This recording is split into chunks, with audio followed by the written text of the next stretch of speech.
Good morning students. BSc BEd first year की class के अंदर आप लोगों का स्वागत है। अपने यानी बीएससी बीएड की जो फिजिक्स सेकंड बुक है उसकी सेकंड यूनिट पढ़ रहे थे। नेक्स्ट उसका जो टॉपिक है वो है बीम का बंकन।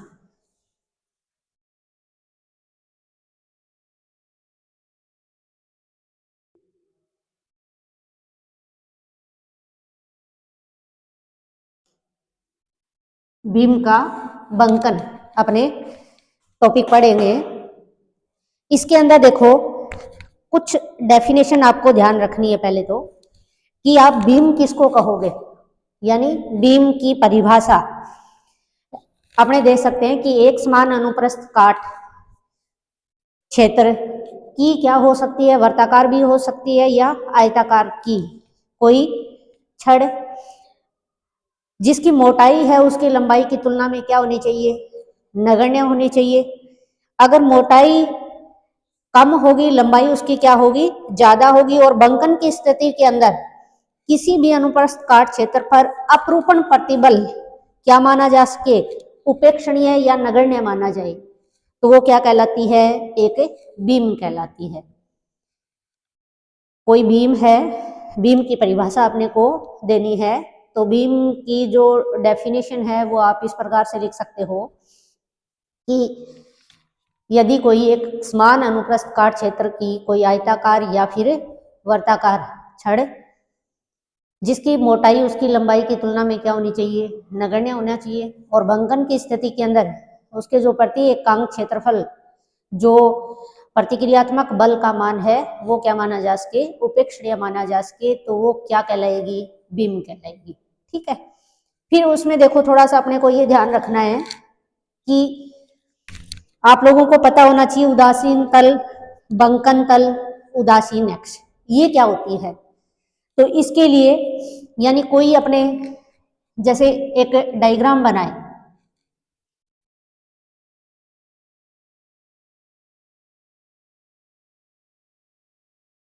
जैसे कोई बीम का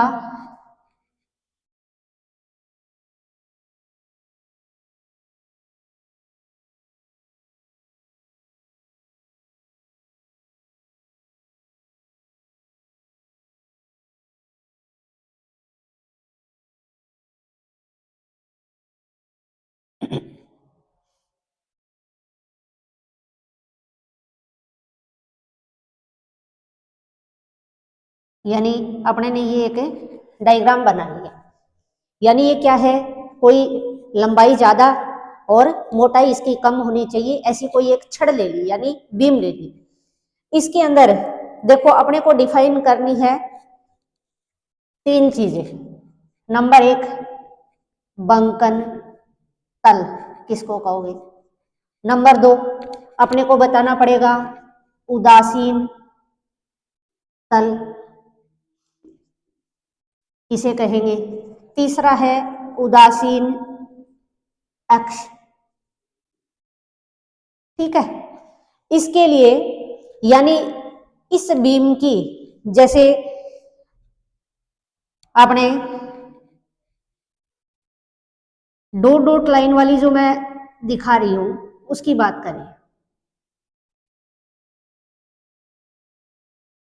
क्योंकि बीम को अपने क्या मान सकते हैं, बीम को ये कह सकते हैं ना बहुत सारी परतों के द्वारा मिलकर के जैसे बनी हुई है। भी आप अगर एग्जांपल लें तो जैसे ये तो जैसे मुड़ नहीं सकता डस्टर, लेकिन अपने ऐसे ही कहें कि भी ये डस्टर है वो किससे मिलकर के बना हुआ है, भी बहुत सारी इसके अंदर क्या है, लेयर्स है, परत है। और ऐसे ही जैसे मान लो कोई बीम जिसकी लंबाई ज्यादा होनी चाहिए और मोटाई उसकी कम होनी चाहिए, जैसे अपने लोहे वाले स्केल की बात अपने कर सकते हैं, तो उसके अंदर उसको जैसे ऐसे मोड़ेंगे तो उसकी आकृति है वो क्या बन जाएगी, एक चाप जैसी बन जाएगी। या अपने जैसे बीम को भी इस प्रकार से दोनों, एक सिरे को तो किसी बेस से मान लो लटका दिया, दूसरे सिरे को अपने ने इस प्रकार से उसके ऊपर फोर्स लगा करके नीचे की तरफ अगर खींचेंगे तो वो इस तल के अंदर यूं मुड़ जाएगी, चाप की आकृति में वो क्या हो जाएगी, मुड़ जाएगी। तो अपने क्या कहेंगे कि जो बीम है जिस तल के अंदर मुड़ता है यानी वो उसका क्या कहलाता है, बंकन तल कहलाता है। जैसे यानी मैं ये डॉट डॉट वाली लाइन है वो ये इस प्रकार का तल है, तो लाइन ऐसे बन जाएगी डॉट वाली दोनों तरफ, और डॉट डॉट अपने करके इस प्रकार से दिखाएंगे। तो ये एक तल दिखा रखा है मैंने, जिसको मैंने नाम दे देती हूँ ए, इसको मान लिया बी, बिंदु को नाम दिया है बी, ये बिंदु मान लेते हैं सी, और ये मान लेते हैं डी। जैसे आप लोगों को दिखाई दे रहा होगा तल कौन सा, ए बी सी डी, यानी क्या लिखेंगे कि बीम जिस तल में मुड़ता है उसे उसका क्या कहेंगे, बंकन तल कहेंगे। ठीक है। नेक्स्ट, जैसे अपने बात कर रहे थे कि ये जो बीम है वो क्या होगी, कोई बहुत सारी परतों के द्वारा मिलकर के बनी हुई होगी, और एक परत किसके द्वारा मिलकर के बनी हुई होगी, यानी बहुत सारे तंतुओं के द्वारा मिलकर के, तारों के द्वारा कह सकते हैं, मिलकर के बनी होगी। तो अपने जैसे बीम को क्या करेंगे भाई, इस प्रकार से मोड़ेंगे तो जैसे क्या होता है कि उसके अंदर एक परत ऐसी होती है, या ये कहें कि बीम में पहले अपने देखें तो अब ये होगा कि जैसे उसको मोड़ेंगे तो जो ऊपर की लेयर्स है उसके अंदर तो क्या आएगा, प्रसार आएगा, वो फैलेंगी। जो अंदर वाली जो लेयर्स है उसमें क्या आएगा, संकुचन आएगा। ठीक है, यानी कि उनमें वो सिकुड़ेंगी। लेकिन जो नीचे की जो परत सिकुड़ रही है, ऊपर वाली जो परत है जिनके अंदर विस्तार आ रहा है, इनके बीच में एक परत ऐसी होगी जिसके अंदर ना तो संकुचन आता है और ना ही क्या आता, विस्तार आता। जैसे अपने अगर बात करें तो अपने ये कह सकते हैं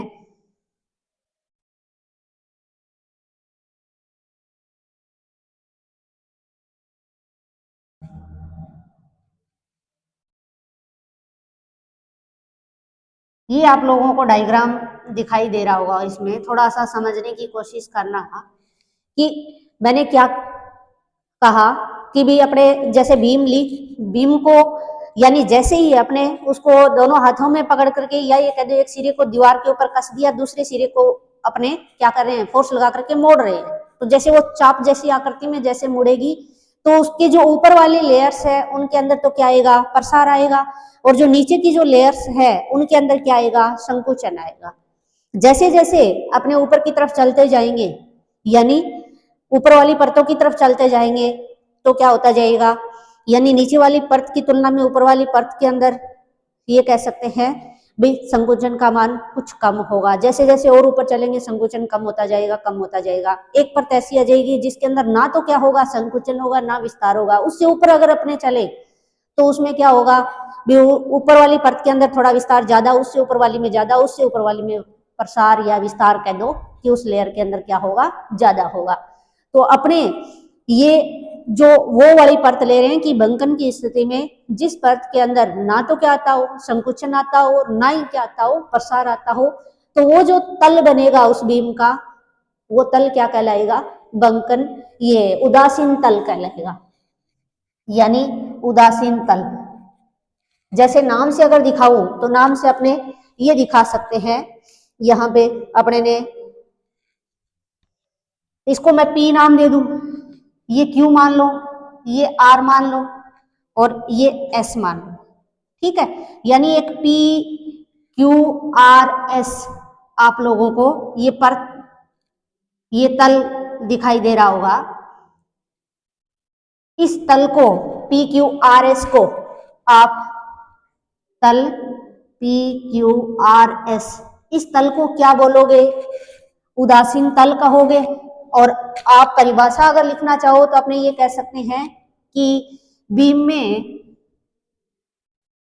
वह तल जिसमें ना तो संकुचन आता हो और ना ही विस्तार,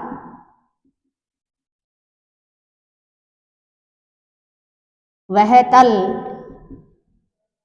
क्या कहलाता है, उदासीन तल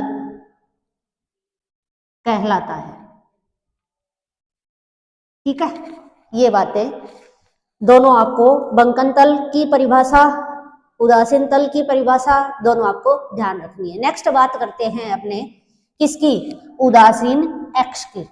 और उदासीन अक्ष की अगर अपने बात करें तो यहां ध्यान देना, ये जो डॉट डॉट वाली मैंने लाइन बनाई है एडी, और ये मैंने लाइन जो बना रखी है, या ये कह दो अपने ए बी सी, जो अपने ने परत दिखाई है, लेयर जो दिखाई है या तल जो दिखाया है, वो तल आपको एबीसीडी दिखाई दे रहा है। दूसरा अपने ने PQRS तल दिखाई दिया है, यहाँ पे उदासीन तल जिसको अपने ने बोला, ठीक है। दोनों जहां मिलेंगे, यानी कहाँ मिल रहे हैं, यानी ये पॉइंट मान लेती हूं N, यहाँ पे काट रहे हैं दोनों एक दूसरे को या मिल रहे हैं।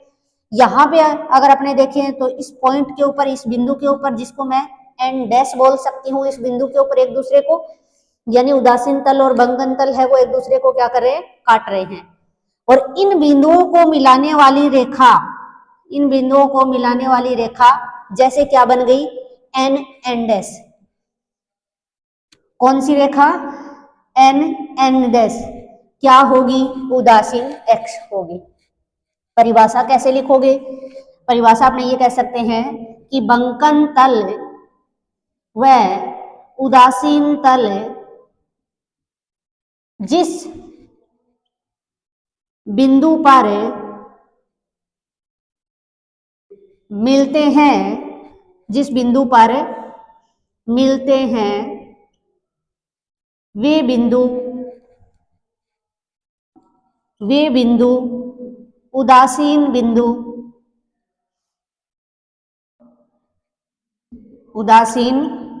बिंदु कहलाते हैं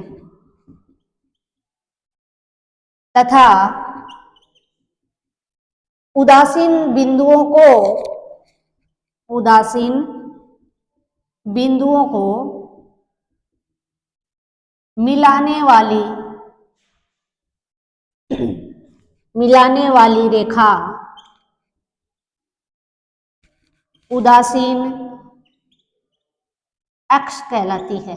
उदासीन अक्ष यानी जिसका नाम क्या है, N डैश कहलाती है। आप लोगों को समझ में आ गया होगा। मैंने यहाँ पे 4 डेफिनेशन आप लोगों को बताई है। एक तो किसकी, सबसे पहले तो बीम किसको कहेंगे, ठीक है। बीम की परिभाषा, यानी बीम की परिभाषा दोबारा बता देती हूँ कि एक समान अनुप्रस्थ काट क्षेत्रफल वाली आयताकार या फिर क्या कोई वर्ताकार छड़ जो बंकन की, यानी पहले अपने ये कहें कि जिसकी मोटाई है वो उसकी लंबाई की तुलना में, मोटाई उसकी लंबाई की तुलना में क्या होनी चाहिए, नगण्य होनी चाहिए। और बंकन की स्थिति में उसके ऊपर जो आंतरिक प्रतिक्रियात्मक बल लग रहा हो उसको अपने क्या मान सके, नगण्य मान सके, या उसको उपेक्षणीय माना जा सके, तो वो क्या कहलाती है, एक बीम कहलाती है।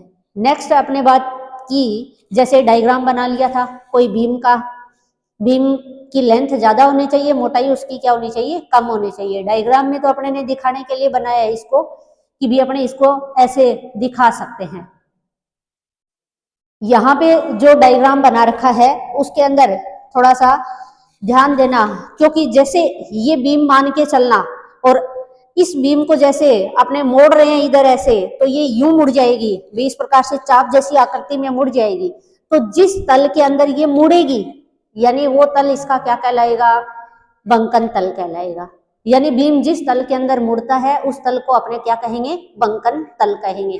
जैसे इसके अंदर, जैसे मैंने इसको यूं मान लिया कि भी इसकी मोटाई कम है, तो ये ए बी और जो सी डी है वो ऐसे है, ए बी सी और डी, तो ये बीम ऐसे मुड़ेगी, ऐसे मुड़ेगी, तो ए बी सी और डी जो तल बनेगा वो उसका क्या होगा, बंकन तल होगा। ठीक है। नेक्स्ट अपने बात कर रहे थे उदासीन तल की, तो उदासीन तल को अपने कैसे डिफाइन करेंगे, जैसे ये डस्टर है, ये बहुत सारी परतों से मिलकर के बना हुआ है, वैसे बीम भी तो बहुत सारी परतों से मिलकर के बनी हुई होगी। बंकन की स्थिति के अंदर जैसे उसको मोड़ेंगे चाप जैसी आकृति के अंदर, तो उसके अंदर क्या होगा, नीचे की जो परतें हैं उनमें संकुचन आएगा और ऊपर वाली परतों के अंदर क्या आएगा, विस्तार आएगा, यानी कि वो फैलेंगी। जैसे जैसे अपने क्या करते जाते हैं कि मतलब इस बीम मान के चलें इसको, तो परत यानी सबसे नीचे वाली परत है उससे ऊपर वाली परत की तरफ चलते जाएंगे, तो उसके अंदर संकुचन कुछ कम होगा, उससे ऊपर वाली में और कम होगा, उससे ऊपर वाली में और कम होगा। ऐसे ही अपने जैसे विस्तार वाली परतों की बात करें ऊपर वाली की, तो इनके अंदर अगर नीचे की तरफ जाते जाएंगे तो विस्तार सबसे ऊपर वाले में ज्यादा, फिर उससे नीचे वाले में उससे कम, उससे नीचे वाले में उससे कम। तो कहने का मतलब नीचे की तरफ जा रहे हैं तो विस्तार कम होता जा रहा है, ऊपर बढ़ते जा रहे हैं तो संकुचन कम होता जा रहा है। तो इन परतों के बीच में ये कह सकते हैं कि एक परत ऐसी होगी जिसके अंदर ना तो क्या होगा संकुचन और ना ही क्या होगा विस्तार। वो जो तल होगा वो क्या कहलाएगा, उदासीन तल कहलाएगा। जैसे इसके अंदर मैं बीच में मान लूं यहाँ पे, तो जैसे इसको नाम दे दिया पी क्यू, इधर पॉइंट होगा आर और इस वाला पॉइंट को एस। तो ये जो पी क्यू आर एस एक तल ऐसा बन गया जिसके अंदर ना तो क्या हो रहा संकुचन आ रहा है और ना ही क्या आ रहा विस्तार आ रहा। तो ये जो तल होगा वो क्या, कौन सा तल कहलाएगा, उदासीन तल कहलाएगा। नेक्स्ट अपने ने बात किसकी की, जैसे इस डायग्राम के अंदर देखे तो उदासीन तल अपने ने ये ले लिया पी क्यू आर और एस है।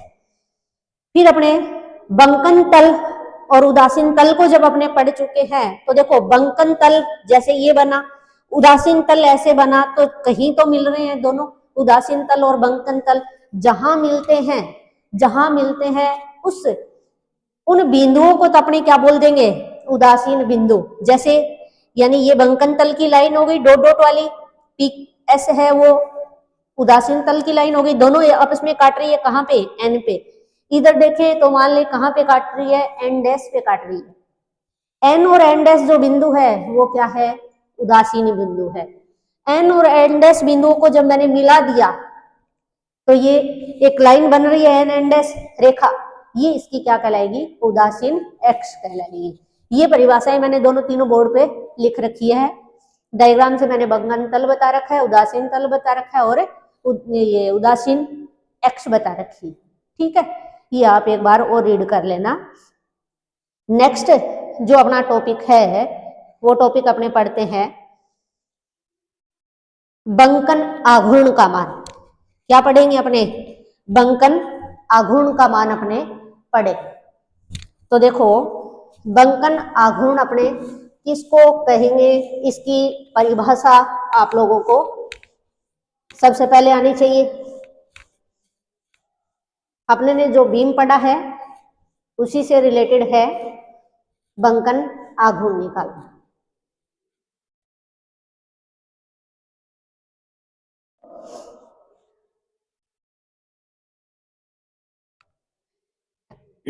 बंकन आघूर्ण को देखो, बीम की अपने जो बात कर रहे थे अभी थोड़ी देर पहले, और उस बीम के अंदर अपने ने ABCD जो तल लिया था जिसको अपने क्या बोल रहे थे, बंकन तल बोल रहे थे, उसका डायग्राम मैं जैसे बना रही हूं और उसको किस रूप में दिखा रहे हैं, बंकन की स्थिति में दिखा रहे हैं ऐसे मुड़ा हुआ। तो देखो डायग्राम बनेगा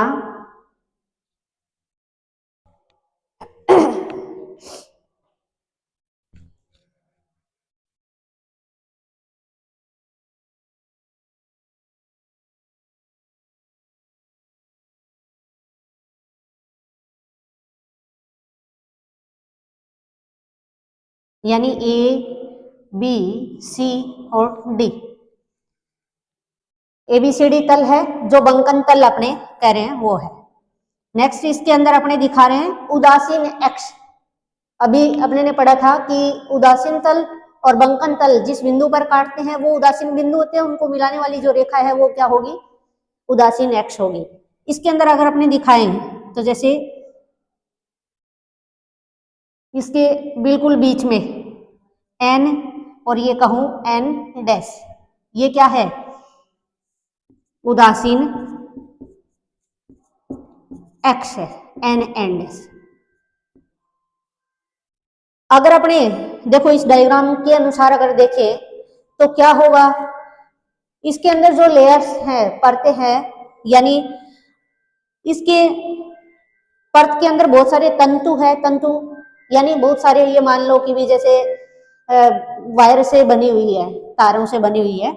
तो जैसे इन परतों के अंदर क्या होगा, संकुचन आएगा। उदासीन एक्स से नीचे की तरफ वाली जो परतें हैं इन परतों के अंदर क्या आएगा, संकुचन आएगा, जो कि किधर अंदर की तरफ मुड़ेगी। बाहर वाली जो परतें हैं इनके अंदर क्या आएगा, विस्तार है। जैसे ये जो मैंने डायग्राम बनाया है इसके अनुसार आप समझ सकते हो कि किसमें विस्तार आ रहा है, किसमें संकुचन आ रहा है, कौन सी परतों की। उदासीन एक्स से जो नीचे वाली लेयर्स है उनके अंदर क्या हो रहा है, संकुचन आएगा क्योंकि अंदर की तरफ मुड़ेगी, और बाहर वाली जो परतें हैं उनके अंदर क्या आएगा, विस्तार आएगा। इसी डायग्राम के अंदर अपने ने क्या ले लिया, या पहले ये मानो कि इस उदासीन जो अपने ने एक्स ली है एन एंड एस, इसके ऊपर दो बिंदु ले लिए, दो बिंदु या एक अल्पांश ले लिया जिसको मैंने नाम दे दिया क्या, पी क्यू। इस पी क्यू से कितनी दूरी पर है, जेड दूरी पर। दूसरा कोई तंतु जिसका नाम अपने ने रखा और उस के ऊपर स्थित ये है कोई एक अल्पांश पी डैश क्यू डैश है। बीम चाप की आकृति में मुड़ रही है, चाप की आकृति में मुड़ेगी तो इसका क्या होगा, एक वक्रता केंद्र होगा। इसका जो वक्रता केंद्र है ये कहें ओ है। पी क्यू केंद्र पर जो एंगल बना रही है मान के चल रहे हैं कितना, थीटा। ये जो बीम है जो चाप की आकृति में मुड़ रही है इसकी जो वक्रता त्रिज्या आर के बराबर है। ये अपने ने कितनी दूरी पर लिया है, पी क्यू से पी डैश क्यू डैश कितनी दूरी पर स्थित तंतु, यानी ये मान के चल रहे हैं कि ये क्या है, जेड दूरी पर स्थित है। ठीक है, अपने को बंकन आघूर्ण का मान निकालना है और बंकन आघूर्ण निकालेंगे वो अपने निकालेंगे बल आघूर्ण से कि बल आघूर्ण कितना है। बल आघूर्ण का मान आ जाएगा, वही अपने को किसको बताएगा, बंकन आघूर्ण को बताएगा। तो देखो सबसे पहले तो आप इसकी बंकन आघूर्ण की परिभाषा कैसे लिखोगे कि बीम के चाप आकृति में मुड़ने पर दंड के पदार्थ के प्रत्यास्थ गुण के कारण एक क्या लगेगा, प्रतिक्रियात्मक बल लगेगा, यानी प्रतिक्रियात्मक बल आघूर्ण उत्पन्न होता है जो बीम को क्या चाहेगा, वापस साम्यावस्था के अंदर लाना चाहेगा। ठीक है, तो ये जो आंतरिक बल युग्म के कारण, आंतरिक बल युग्म के उदासीन एक्स के प्रति बल आघूर्ण क्या कहलाता है, बंकन आघूर्ण कहलाता है। यानी आंतरिक प्रतिक्रियात्मक बल युग्म के उदासीन एक्स के प्रति आघूर्ण को अपने क्या बोलेंगे, बल आघूर्ण बोलेंगे। ठीक है, डायग्राम आपको समझ में आ गया होगा। तो अपने नेक्स्ट इसमें निकालते हैं बंकन आघूर्ण का मान। और बंकन आघूर्ण का मान निकालने के लिए देखो ये चीजें आप लिख दोगे कि अपने पास क्या है, एक बीम, बीम का ABCD क्या है, उदासीन अपने ने तल लिया है और उसके अंदर बहुत सारे अपने ने तंतु जैसे वो तारों से मिलकर के जैसे दिखाया हुआ है। इसके अंदर एक उदासीन जो x है वो n एंड s है, उसके ऊपर स्थित कोई बिंदु या अल्पांश, एक अल्पांश ले लिया PQ है, और PQ से कितनी दूरी पर, यानी z दूरी पर स्थित कोई दूसरा तार तंतु है, यानी जिसकी अंतिम बिंदु अपने ने P डैश Q डैश के द्वारा अल्पांश के लिखे हैं। वक्र रूप में मुड़ेगी तो अपने ने इसका वक्रता केंद्र O माना, वक्रता त्रिज्या अपने ने R मानी, और ये जो O पर PQ जो कोण बना रहा है वो कितना है, थीटा है। ठीक है, तो अपने निकालते हैं बंकन से पहले, यानी बंकन से पूर्व PQ, यानी जो तार अपने ने लिया है उदासीन एक्स के ऊपर, उस तार के अंदर PQ एक अल्पांश जो ले रखा है, उस PQ की लंबाई कितनी है, PQ का मान कितना कितना होगा, PQ अगर निकालें तो एक तरीके से ये क्या है, चाप है। चाप इक्वल टू अगर अपने निकालते हो तो फॉर्मूला होता है कोण बटे क्या आ जाएगी, यानी इसकी रेडियस कितनी है, त्रिज्या कितनी है। तो यानी कोण बराबर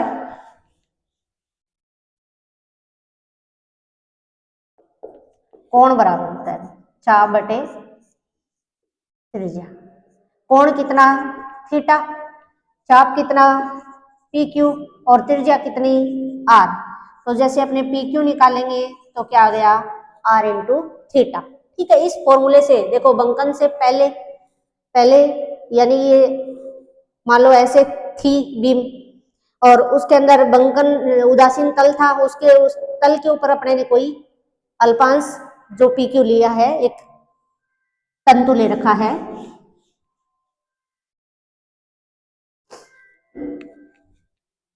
पी क्यू इक्वल टू कितना आर इंटू थीटा। ठीक है, आर थीटा। बंकन के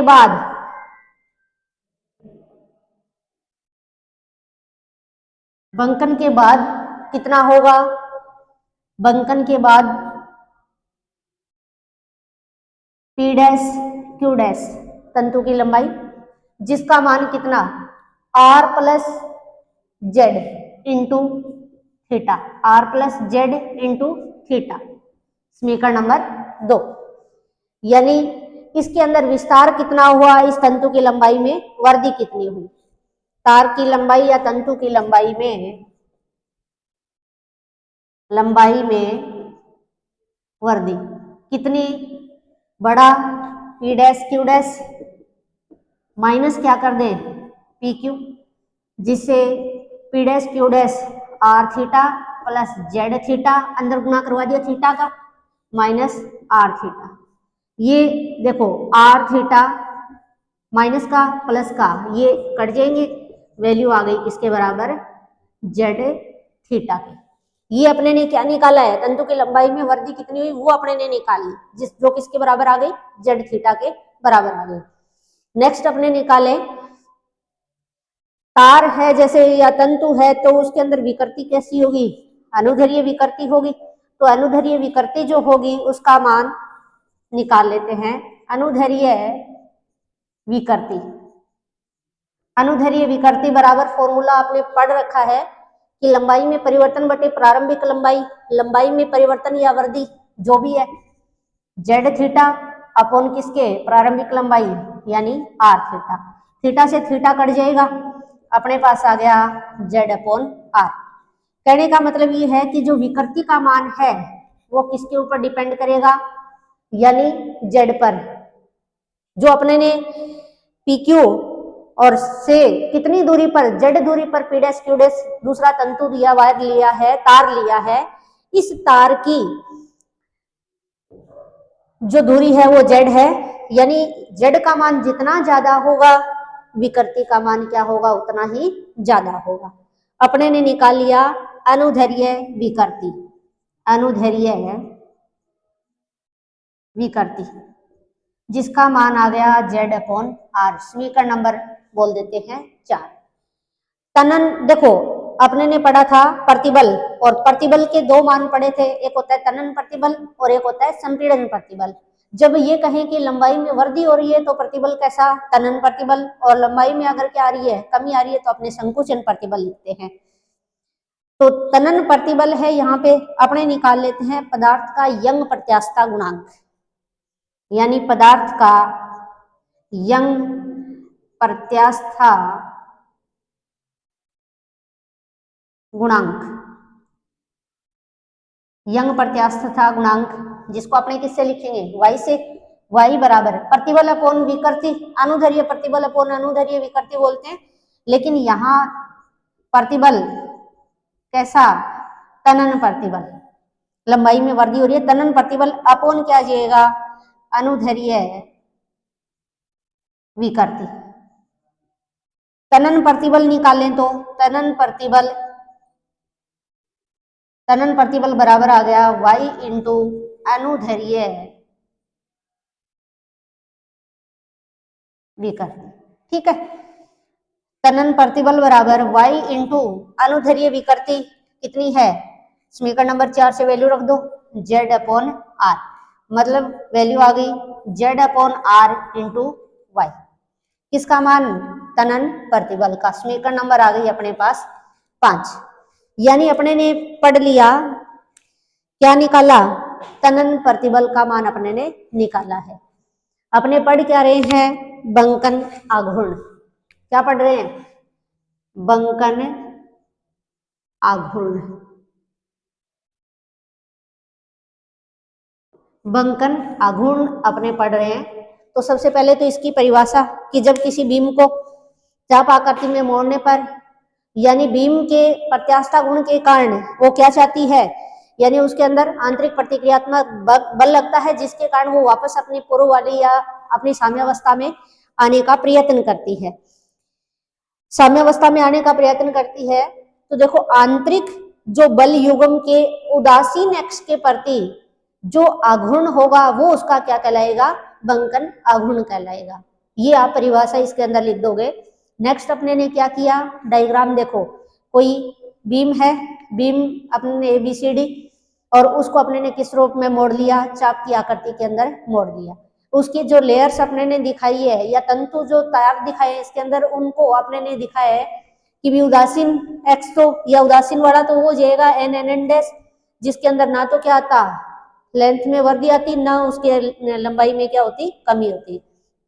इसकी जो अंदर वाली जो तार होंगे वो क्या होंगे? संकुचित होंगे और इनमें क्या होगा? विस्तार होगा। जिसे एरो के निशान ये देखो बाहर की तरफ दिखाए हैं, इसमें अंदर की तरफ दिखाए हैं।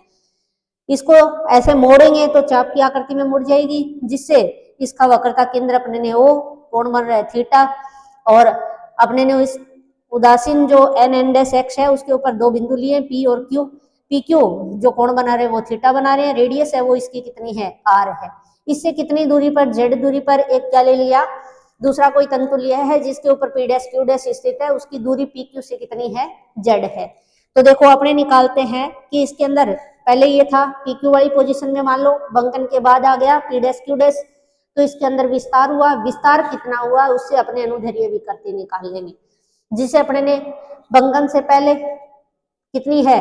PQ इक्वल टू किसके बराबर आएगा? क्योंकि एक तरीके से चाप निकालना है और चाप निकालोगे तो फॉर्मूला कोण बराबर चाप बटे त्रिज्या होती है, उससे मैंने बता दिया था कि आप R इंटू थीटा बन जाएगा। बंकन के बाद की स्थिति की बात करें तो P डैश Q डैश पे आ गए।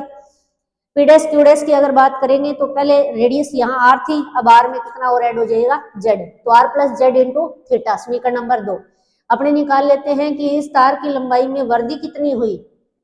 वृद्धि निकालेंगे तो P dash Q dash minus PQ, value रखी, ये भी रख दी, जो कट रहा है उसको काट दिया, अपने पास आ गया Z इंटू थीटा। अनुदैर्ध्य विकृति अपने निकाल लेते हैं। अनुदैर्ध्य विकृति यानी लंबाई में परिवर्तन बटे प्रारंभिक लंबाई पढ़ते आए हैं तो यहाँ लंबाई में परिवर्तन या कह दो वृद्धि कितनी? Z थीटा, और पहले वाली लेंथ कितनी? R theta.